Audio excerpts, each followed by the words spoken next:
Welcome to Talkin VAWLS, episode number 89, our weekly BasketVAWLS edition. I have a feeling this is going to be a fun one. We're brought to you by the Outright Geekery Podcast Network at outrightgeekery.com. We're also currently live on YouTube, courtesy of the SNB Network. So make sure you go ahead and smash that like button, share out the link. I'm back on the wagon. I'm Vols JP. I'm Dobber. What's happening? What's up? What's up? How about the Big Orange? How about them? How about them? Can you believe these last two games, especially last night? Vols going to Corrupt Arena, down by 17 in the second half, somehow playing probably out of their mind, absolutely out of their mind, the last 15 minutes of that basketball game. And not only did they win, they won by 8 points. Yeah. Down 17. Just an absolute terrific performance. And I can't be more happier because I've said it time and time again. There is not a fan base in the world that is absolutely out of reality more than Kentucky Wildcat basketball fans. There is not a fan base more out of touch with reality than Kentucky basketball fans. Anyway, what do you think, Dobber? Man, it's always good to get a victory over the Wildcats. Especially good to go up there and do it in their house. We always play Kentucky tough. That's sort of a given. That's why I think Kentucky fans like to rib Tennessee so much about basketball. But oh man, and I love beating Calipari. I love Barnes's record against him. He's now 5-2 or something like that. Two wins in his last three. 2 wins in his last 3 trips to Lexington. I mean, what was the stat last night? I think since Rep Arena was open in 77. Six we won times. 6 times, and 3 of them Barnes has done. Yep. Am I right on that? 2. I think Barnes has done up there. I thought we won 15, 18, and then this year too. Was Donnie Tyndall? Was that Tyndall? I think so. I think We've Barnes. Had so many basketball coaches, it's hard to say. I think Barnes is 2 and 3 up there. Okay, but I mean. And all this talk last week about fire Barnes, where's all that at now? I wasn't saying firing. No, I know. I'm not saying you. Where is all that now? All the message board cowboys, the keyboard cowboys, they're awful quiet this week, aren't they? Well, I mean, it's going to come back out Saturday if we lose to Auburn. I know. I mean, it's just the way it is. I mean, it's just absolutely the way that it is with sports in general. But how about John Fulkerson? Oh, I mean, the kid is playing at a level that I did not expect him to get to. He is really carrying this team, and he's starting to show some leadership qualities too that this team is severely lacking. If he continues the level of play and continues to develop and emerge as a team leader, with the incoming talent for next year and the players returning that have experience, that's going to be a pretty scary combo. That there's potential for a really special season next year. But let's not get on that right now. Let's talk about what we've got left. Let's talk about these last 2 games that we saw. We got Tim Bradley in the live chat tonight. Appreciate you tuning in, Tim. We got Vols fan Tom. He's saying the Vols shocked me winning both games against Florida and Kentucky. I agree, Vols fan Tom. I didn't give them much chance at all, especially last night up in Rupp Arena. But Saturday, I mean, Tennessee played a tremendous first half against Florida. I mean, absolutely a great basketball game. I think was it 15 or 17 at half? Yeah. Tried to give it away though. Yeah, and then up 19 points, and then again it was like here's Auburn game deja vu all over again, and luckily Tennessee was able to hold on down there down the stretch and get a huge home victory. I want to not to cut you off, but I want to throw this out there too. All the critics that were calling for Barnes's seat, wanting him to be fired. One of the biggest criticisms of the Auburn loss was the clock management, not calling timeouts during that run. He called 2 timeouts during the run that Florida had, did not stop it. So maybe we need to quit all this couch coaching and let the man who sees these kids every day deal with his team. I mean, I know that's part of the fun of being a fan, but Barnes isn't out there to lose games. He's not out there to just sit and watch a game. He is coaching this team, and he has the best interest and the best game plan made up to win games. That's I guess I'm going on a rant. I'm going on a JP rant here, but I just JP rant. I'm sick and tired of fans wanting to jump all over the coach when the coach doesn't play, when the cards dealt to the coach through people leaving the program early, injuries, all that. It is what it is, and this team, we've seen it all year. They've had glimpses of putting it together and being a good team. They've seemed to play to their competition level. They've played good teams well. They've played some pretty bad teams really bad. And it's just, I think you touched on it last week. Since early in the year, the longest win streak is 2 games. Isn't that what you said? Mm-hmm. I mean, it's just it's a matter of this team has trouble putting stretches. You see that even within games, putting stretches together of consistent basketball. Oh, well, that's obvious. I mean, look at the games like the Auburn game. Yeah. Look at the Florida game. Even though that we ended up winning that, I mean, blowing those huge leads, and then even last night, I mean, like I said, we were down 17 points. We were down what was it 11 at halftime? I think 11 or 12.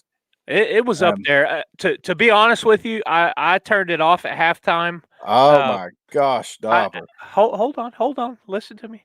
I spent most of the evening in the ER passing a kidney stone. Oh, goodness. I did turn it off. I did put it on my phone in the bedroom and saw the last 5 minutes of the game. So I did see them take the lead and eventually win. I didn't completely, give up hope. But I missed kind of the first 15 minutes of the second half in game time. First half, the second half didn't start out well because it went from an 11-point lead up to 17 points. Right. I think right there at the first timeout around 15, 16 minutes under 16 timeout. And I'll be honest with you, right then I was ready to turn it off and snooze out myself. And I did go in and out a couple of times there during commercial breaks and stuff. But once we got it back down to single digits, I got my second win, and I was good to go the rest of the game. So with that, we got UT Tanner in the live chat. He's saying we can thank DB. I'm assuming he's saying Dobbins Bennett for the Falky. Yep, that's right. He went to DB at least for his first three years, then he transferred. And then we got Hillbilly Sportsman. Hey guys, go Falky. Yeah, I think Falky's becoming like the folk hero of Tennessee. But I think it's great for the recognition that kid's getting right now. I mean, just playing exceptional basketball. I mean, he had 22 against Florida, follows that up with a career high 27 last night, and on arguably the biggest stage in college basketball against Kentucky at Rupp. I mean, that's notorious as the toughest place to play. But Um, what's super cool about Fulkerson and the year he's having, he has, I want to say it's like 4 or 5 games now in conference play, set new career highs. So yeah, he's not just consistently being offensively productive. He's consistently improving that production. It's he's reached a level, but he keeps increasing that level every night, and it's really cool to see. Really happy because there is probably not another player on the court that gives as much heart and hustle as Fulkerson. well, there's not. Yeah, I haven't seen anybody in the Southeastern Conference this year. Um, I mean, there may be other kids, in some of these other teams across the nation or whatever, but as far as just pure hustle and determination and just, look last night for just example. I mean, he got basically elbowed in the Yeah, stomach. He couldn't even that, hardly the breathe at all. the And one in the then, nose. yeah, and then what's his face comes down with the Dusty Rhodes elbow right on the nose. Yeah. And let me ask that. In Why college why did they basketball, review it?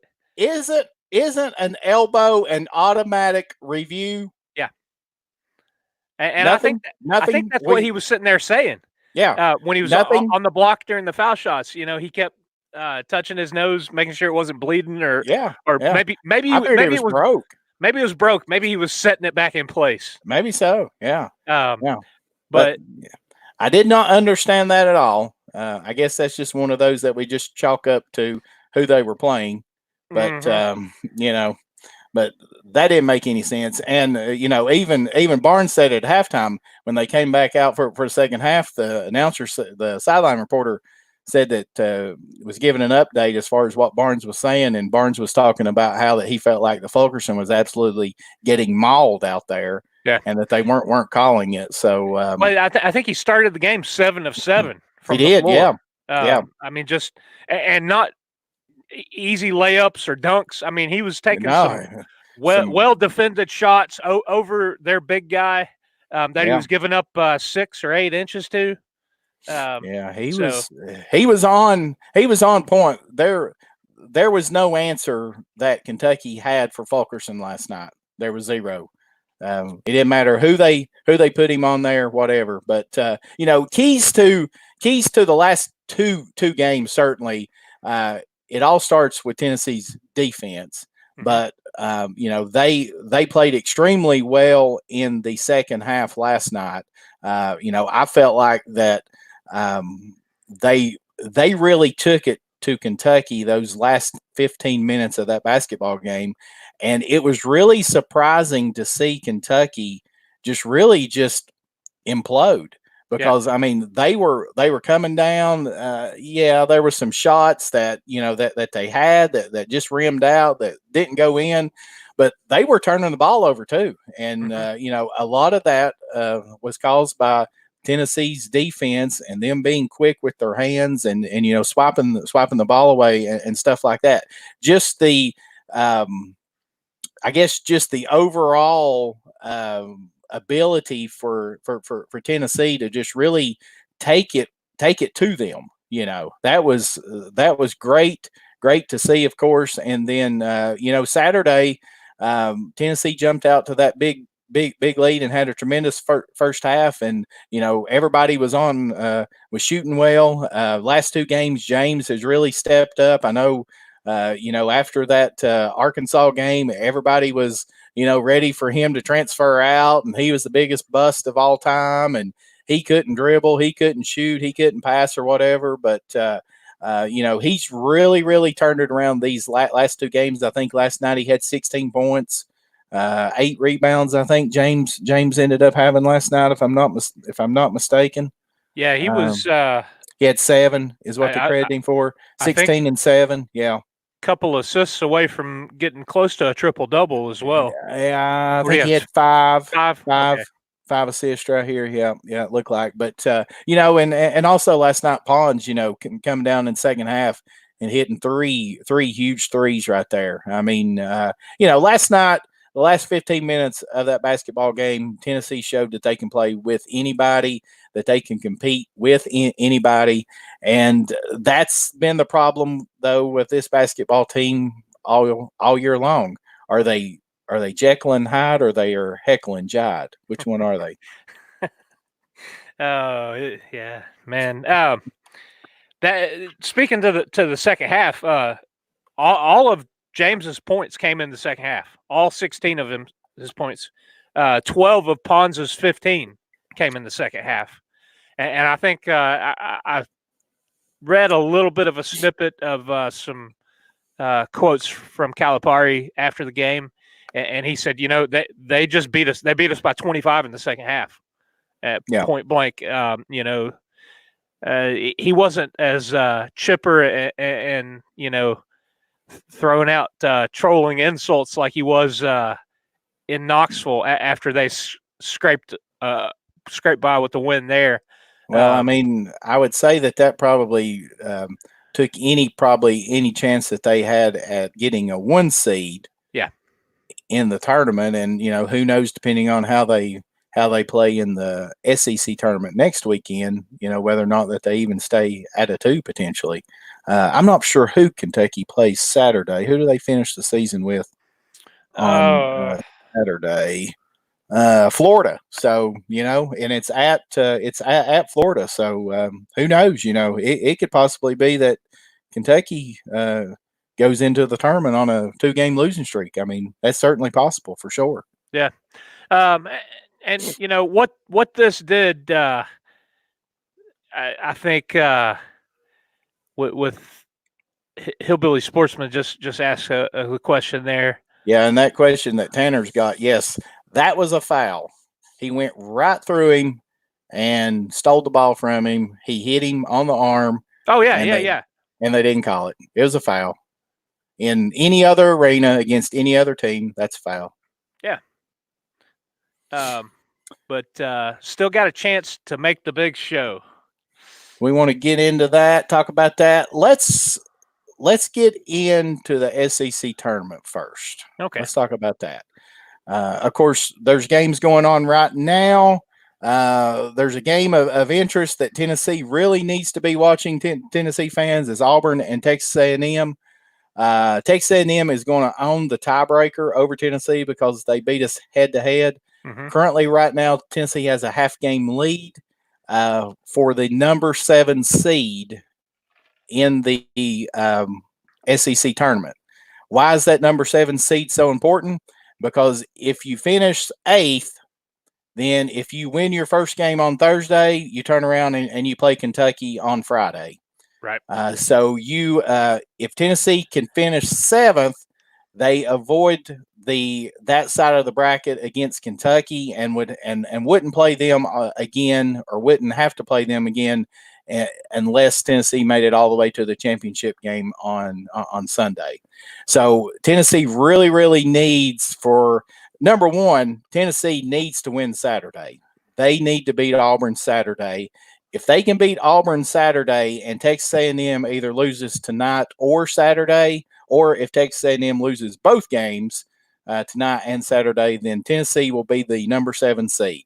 If Tennessee loses Saturday and Texas A&M wins one of their final 2 games, either tonight or Saturday against Arkansas, then Tennessee most likely is going to end up as the 8th seed, and which would put them playing the winner of the winner of the 11-14 seed game on Wednesday night. Tennessee would turn around and play the winner of that game on Thursday.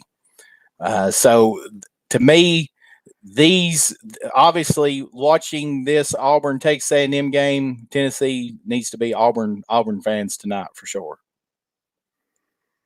That's good stuff there. That's my SEC tournament breakdown. I hope it's right.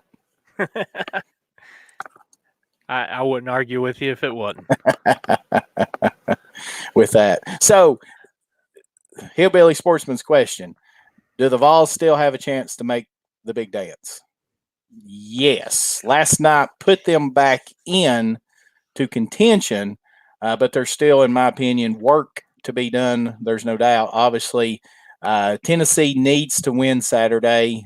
They have to win Saturday. If they were to lose Saturday against Auburn, the only way that Tennessee, in my opinion, makes it to the NCAA tournament is if they were to win the SEC tournament, in my opinion.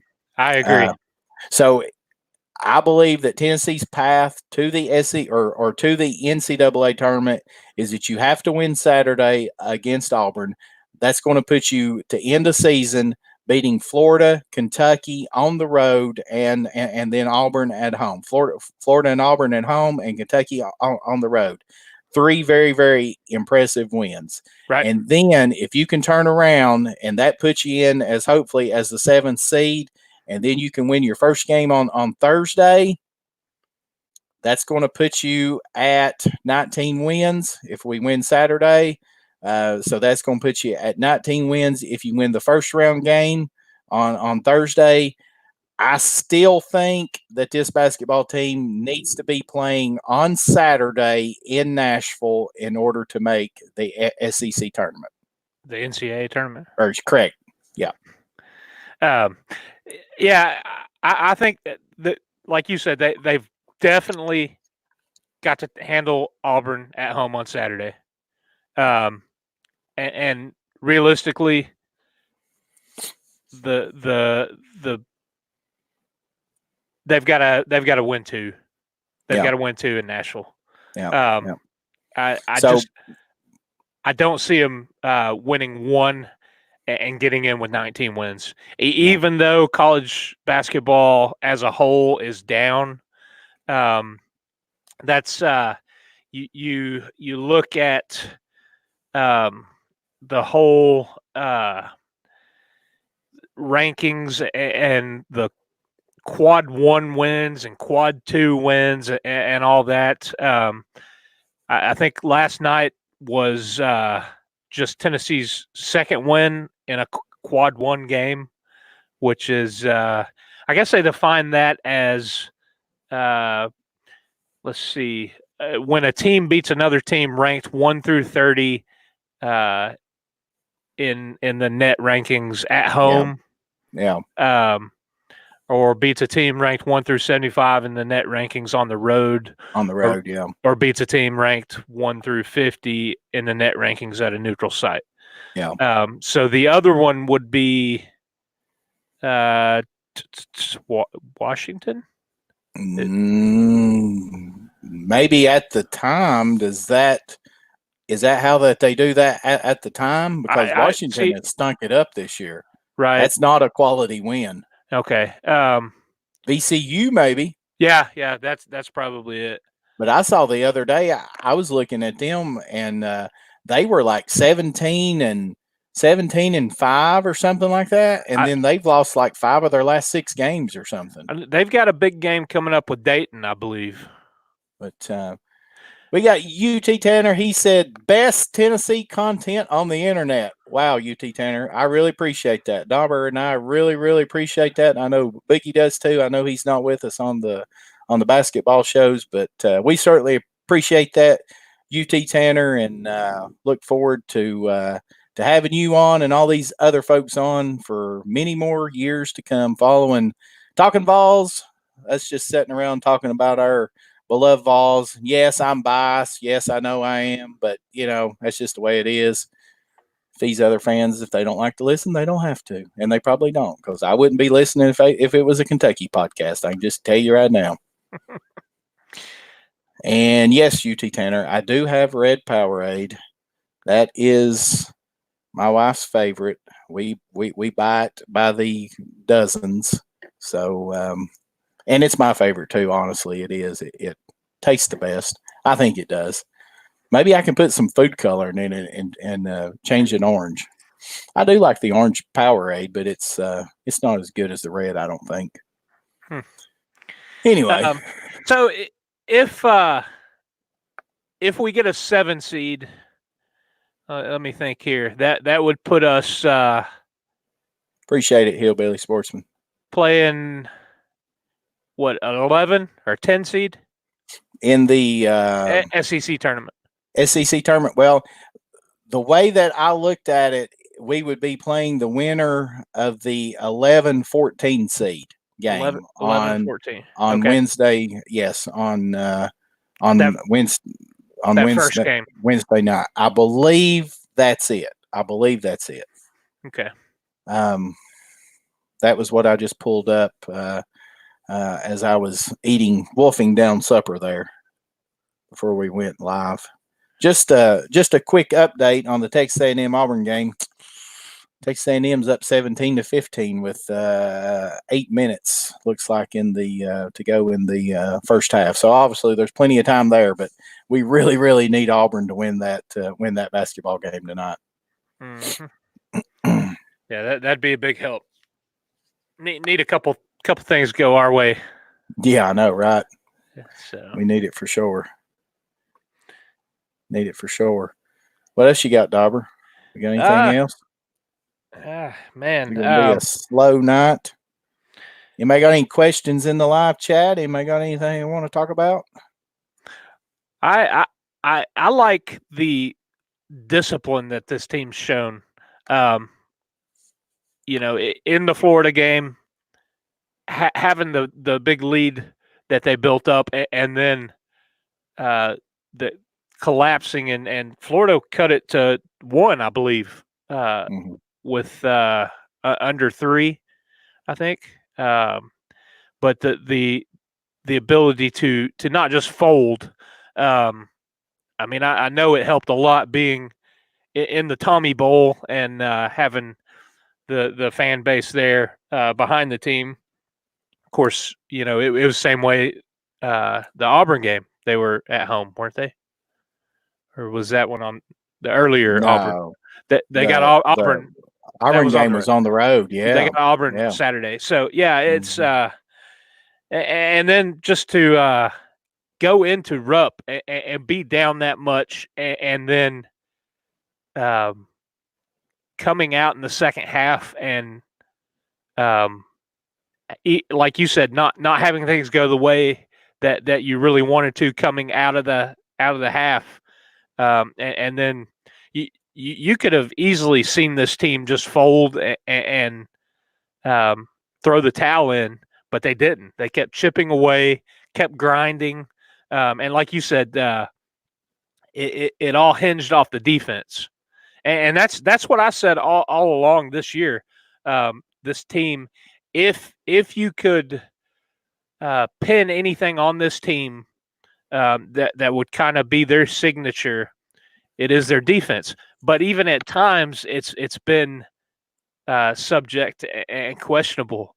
But I think that's a hallmark of a Barnes team is a tough defense.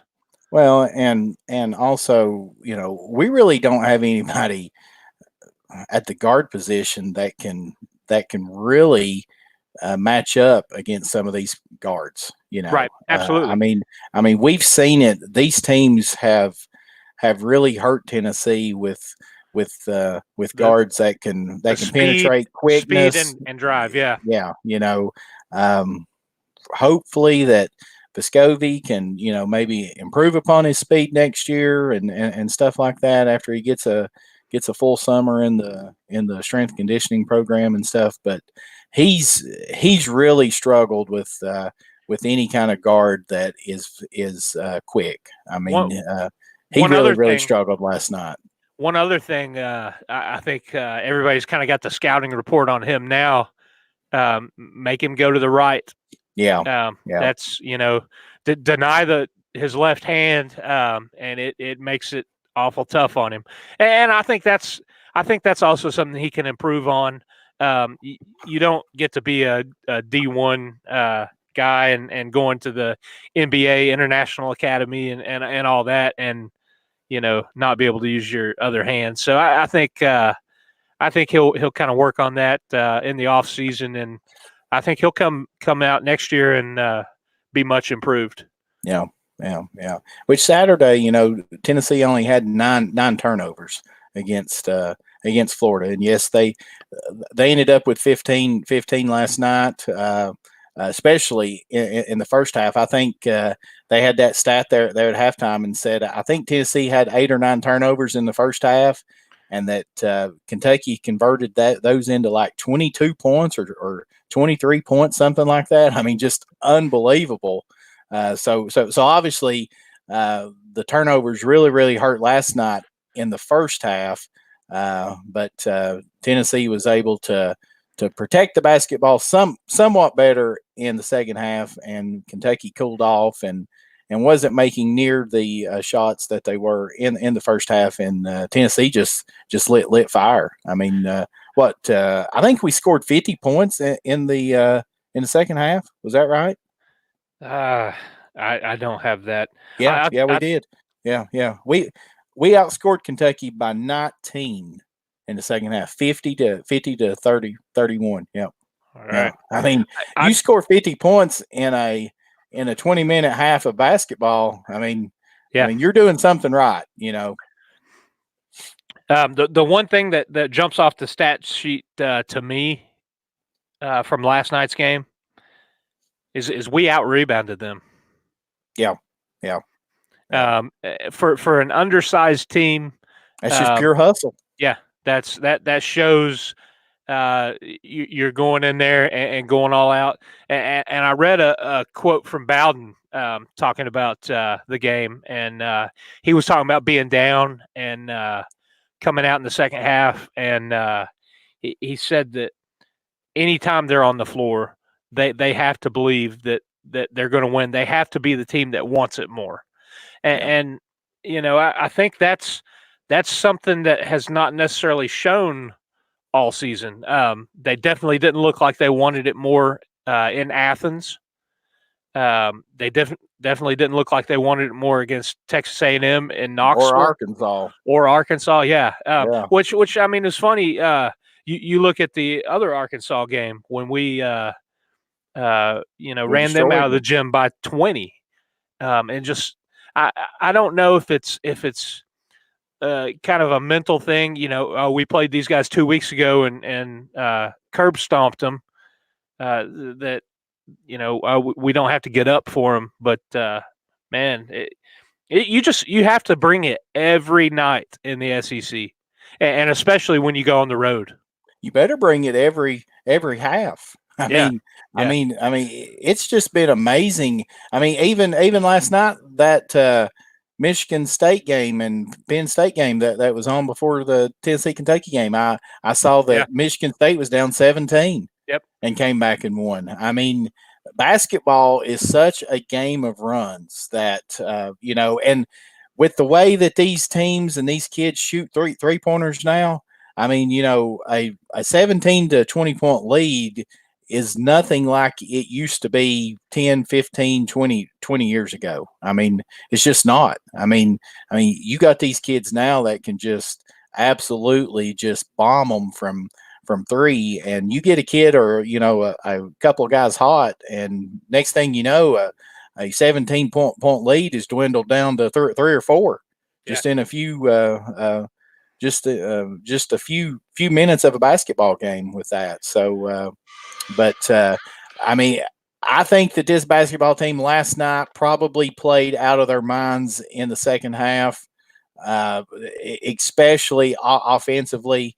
You score 50 points in a half. Overall, we shot 52%, almost 53% for the game. Shot 44% from three-point range.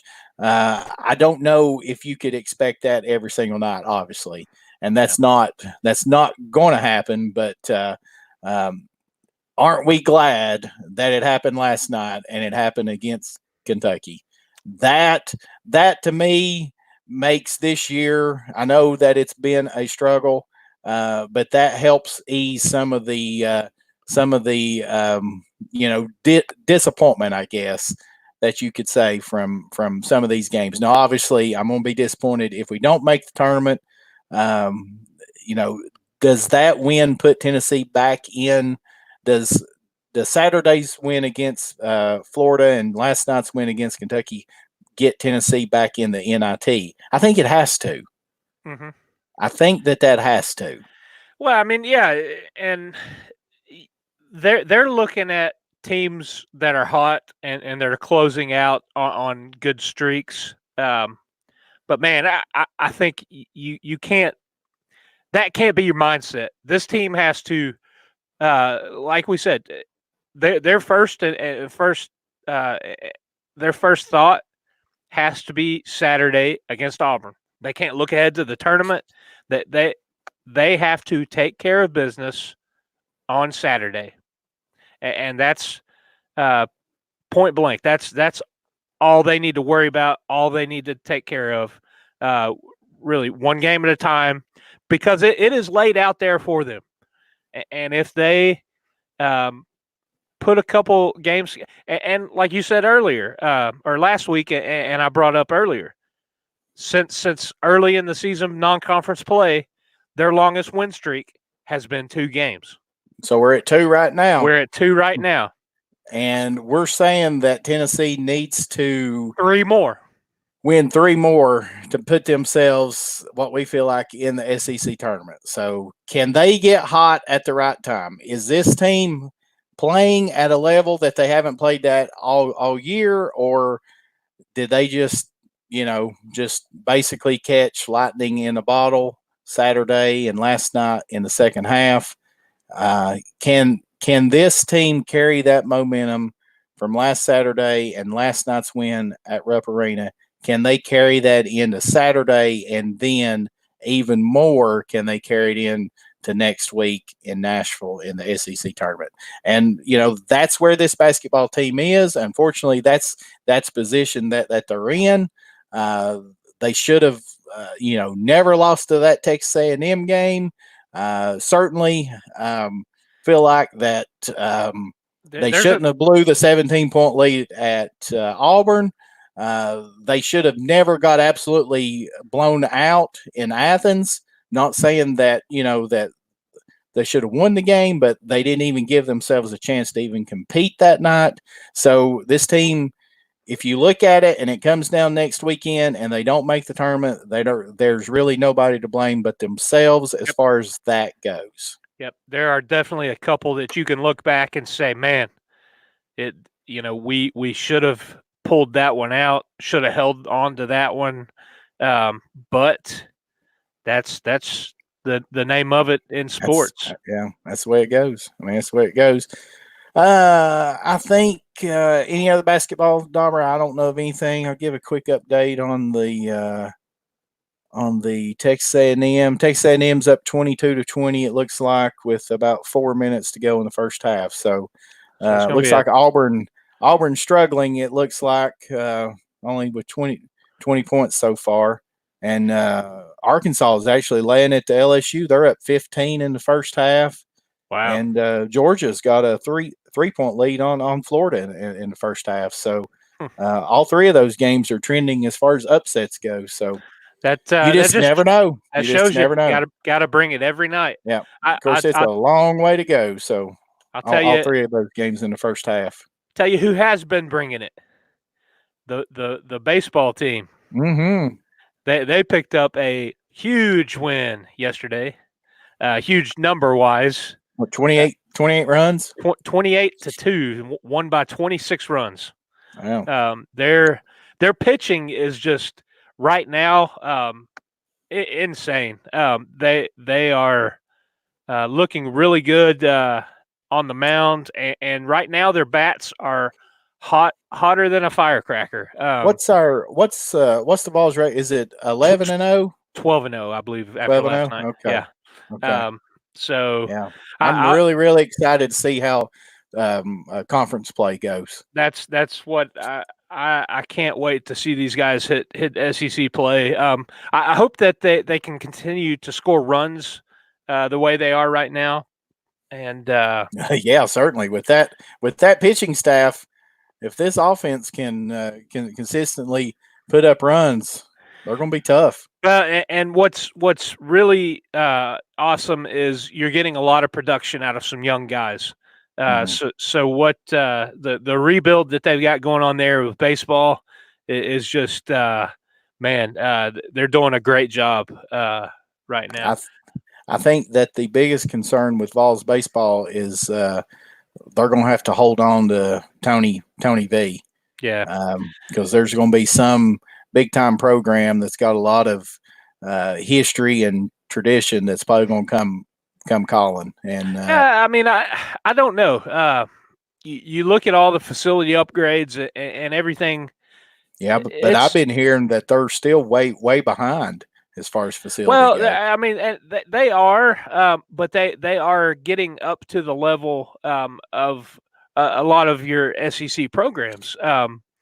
Supposedly, that from what I've just read, that Fulmer has promised him some things. Yeah, and we'll see if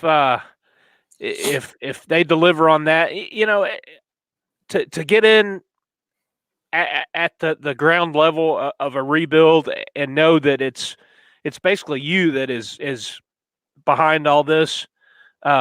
You do see college coaches stick around a lot longer than college baseball coaches stick around a lot longer with the program than basketball or football. Yeah, I So mean, probably because the money is not, yeah, there's not these big million dollar worth of contracts and right, people throwing absurd money at you every time that you win a game. The way yeah. they do in So other and sports.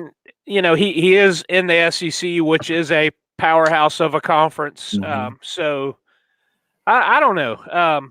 I would like to see him stick around for a while Oh and yeah, continue to build this program, continue to bring in these live young arms. Because he's obviously the scouting that he's done with some of these pitchers that he's got in, it's man off the charts. Because right now they're dominating, and then the development at the plate. I know that they've not faced a whole lot of quality teams apart from the tournament down in Texas, and you're talking three pretty good wins down there. So definitely something to build on, something to go into conference play for baseball on a high note and a very positive note. They're yeah, definitely trending up. yeah, yeah. I put Hillbilly Sportsman's comment on there. He put it up there earlier, but we were still talking about basketball. But I wanted to hit on it there. He's wanting to know if there's any football news. Of course, spring practice starts next week. I think it's the end of next week. I think so. I think that the dead period in recruiting lifted over the weekend. So I think Tennessee's planning on having some visitors in for on the 2021 class this weekend. I believe that they're hosting a camp or something like that. Probably some 2022 kids in as well and stuff like that. But all eyes are pointing towards the start of spring practice next week and seeing if this football team can continue to build upon the end of the season success that they had. I will say that I got the privilege of going to an event last Thursday night, a dinner event that Jeremy Pruitt was guest speaker. I did get to meet him. He probably looked at me like I was ignorant when I yelled "Go Vols," but I couldn't help it. So, but anyway, I'd say he didn't recognize you without the bag on your head. yeah, I know it, right? That's probably what it was. But anyway, I was. It was a good. He got up and talked some. He gave a pretty good quick rundown of how they finished the season out last year and what that took and how proud that he was of the other players and how that they all stuck together and that they really owned that 1-4 start. He did say that they had to overcome some coaching deficiencies at the beginning of the season. So he owned up to basically the Georgia State loss, obviously, but with that. But then he got to talking about the recruiting class. He seems very, very high on both of the quarterbacks, both Harrison Bailey and Jimmy Holiday. and seems very, very, very high on the wide receivers that Tennessee brought in, and think that obviously that's going to be probably the position, in my opinion, outside of quarterback. The wide receiver position is the position that I'm probably going to be most interested in to see how that plays out, just by the fact of all the production that Tennessee lost last year. Interesting. Yeah, it's always cool when you get to go to things like that. I get some opportunities occasionally with work to do some really neat things like that. So let me ask you this: does with him kind of alluding to the beginning of the year and some of the struggles and kind of like you said, owning up to some coaching deficiencies, does that soften the way things went, or do you think that's just, well, he's got to say that?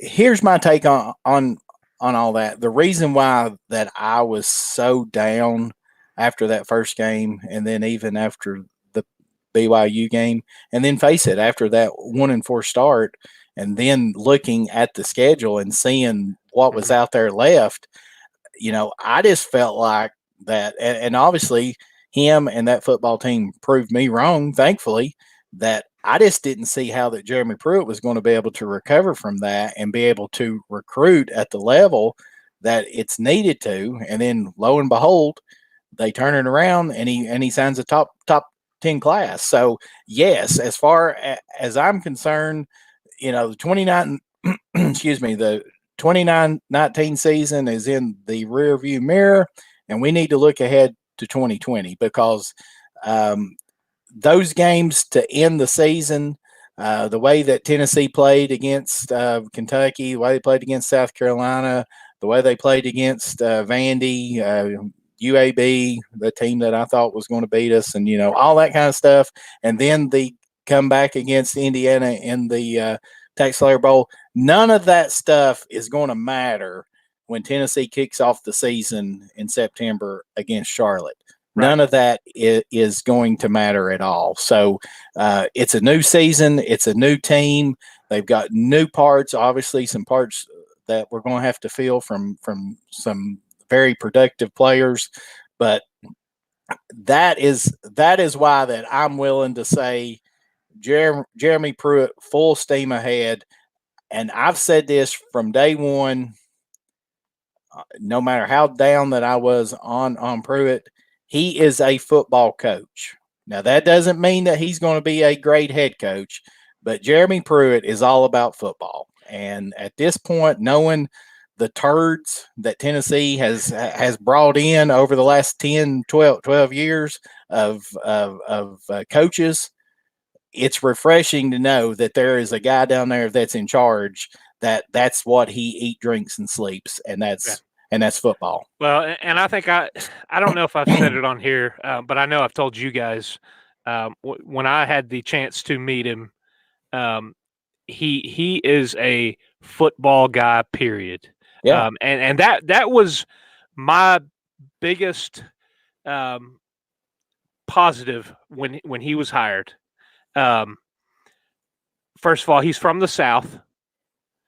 He fits in with the demographic of the fan base, unlike a Northerner in like Butch Jones or Greg Schiano. Just culturally, he fits in. I mean, the dude's favorite food is cornbread. It just he jives. But he's been in the SEC. He played in the SEC. He has coached in the SEC. This wasn't a. You look at Butch Jones coming from Central Michigan to Cincinnati and then to the SEC. It's an arrival at the plateau. Pruitt had already been here. He already knew it. He didn't have to adjust to SEC football. And I honestly, I think a lot of it also, like I said, fitting in with the culture the Southern culture and the demographic of the fan base. He's relatable, and I think that helps. And plus, he may not be the best guy in a press conference or the best guy dealing with media, but I don't necessarily want that.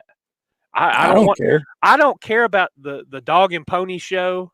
I care about results on the field, and that's what he's getting because he is a coach first and foremost. He's not a speaker or that is his thing. The X's and O's and the fundamentals and the game itself. He is a football guy, and I think that I talked to Coach Fulmer at an event that I was at, and after Pruitt was hired, and I said, Coach, I'm an alum, graduated down there, went, grew up watching, Coach Majors, all these Tennessee teams play and be successful.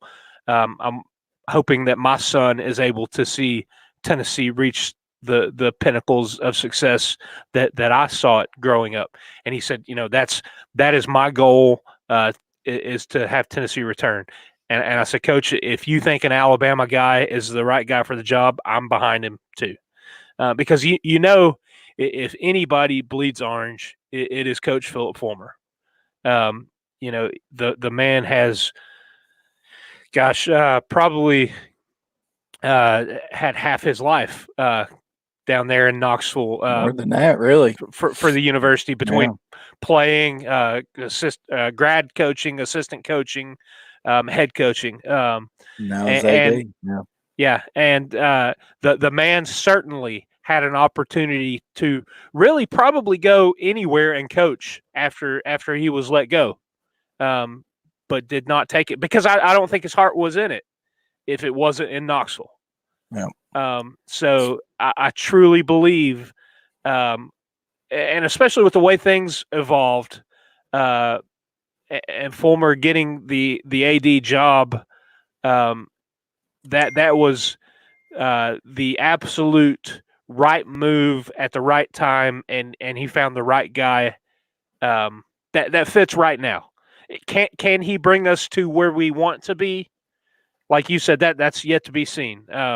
We do have some opportunities to win some big games and continue to build on that momentum that we began at the end of last season, though. Yeah, and that's what's exciting. I'm looking forward to it. Me too. I'm extremely excited about it. UT Tanner's wanting that Talkin VAWLS box back there, Dobber. So you might as well just go ahead and DM his address and send it to him. I don't know about all that. I think he deserves it. I think so. Man, you and Boogie have been on me about one of those for you guys. That was a lot of time piddling around over on the other side of the garage. Over on the other side of the working part of the garage. Yeah. So Tammy D is saying she cannot wait for football season.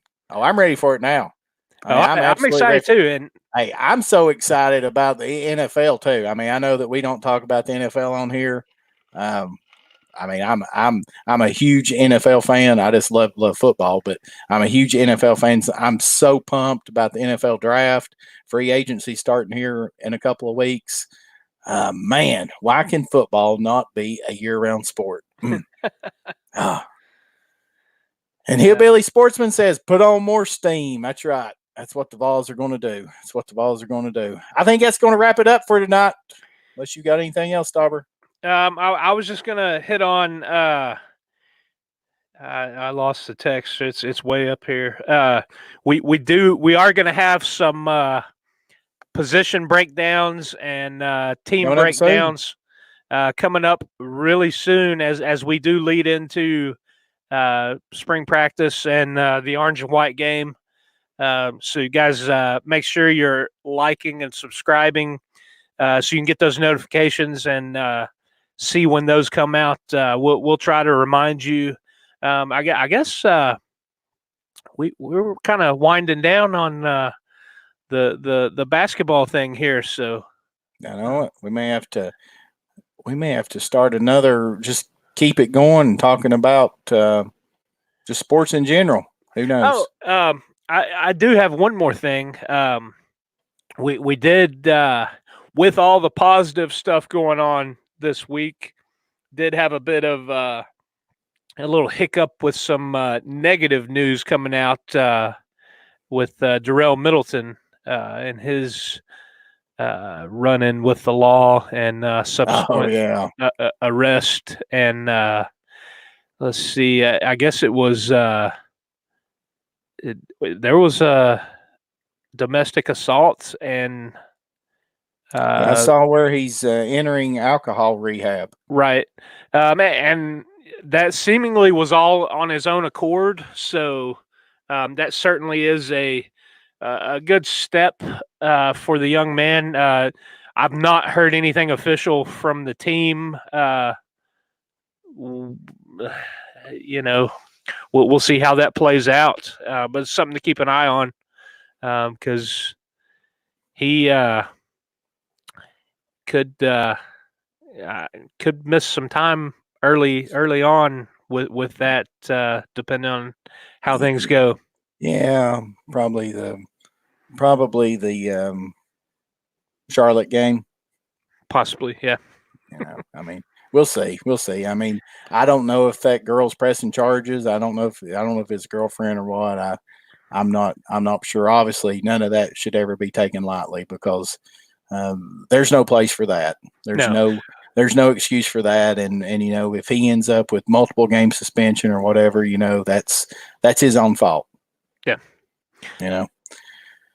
The Bilbo, Tennessee, he says, I got to do this. He says, shout out to C on his latest tournament, my nephew, Basketball 77. Their undefeated Bulls team won their championship, season championship, regular season, and then they won the tournament game the other night. So they are the champions for the 2019-2020 season. So congratulations to Basketball 77 and his fellow Bulls teammates. Super, super proud of them. They had a great season. Right on. Yeah.